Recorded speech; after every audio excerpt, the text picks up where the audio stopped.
কাল সকাল 9টা থেকে পুরোহিতরা তাদের পুজো পাঠ করবে তাদের নিয়ম অনুযায়ী।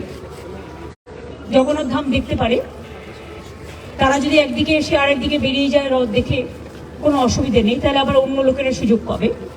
একসাথে তো এত লোককে জায়গা দেওয়ার ক্ষমতা প্রভুই জানে।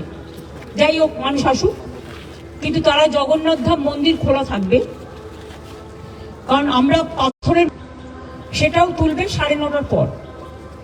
9:30টার পর থেকে তারা রথ দর্শন করতে পারবে। রথ রাত্রি লাগিয়ে দেওয়া হবে এবং সকাল 9:30 থেকে পুজো পাঠ যা যা হবার অর্চনা এগুলো তারা করবেন পুরোহিতরা। আমরা 2টো নাগাদ আসবো এখানে। 2টো থেকে 2:30 পর্যন্ত ওই আরতি করা এই করা যা করা রথ এখানেই থাকবে। ঠিক 2:30 রথ স্টার্ট করবে, কিন্তু রাস্তায় লোক থাকবে না, লোক থাকবে ব্যারিকেডিং।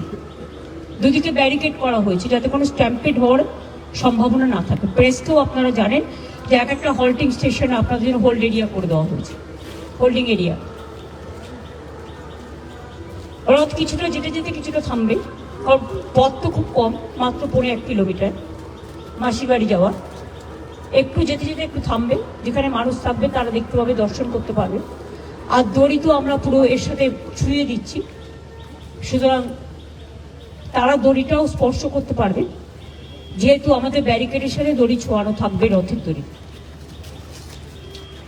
আপনাদের সকলের সহযোগিতা চাইব এবং শুভকামনা চাইব, কারণ এটা তো প্রথম আমরা করছি, যাতে দীঘার জগন্নাথ ধামে এই পূর্ণ যাত্রা রথযাত্রা মাসির বাড়ি পর্যন্ত যাবে এবং উল্টোরথে মাসির বাড়ি থেকে আবার ফিরে আসবে।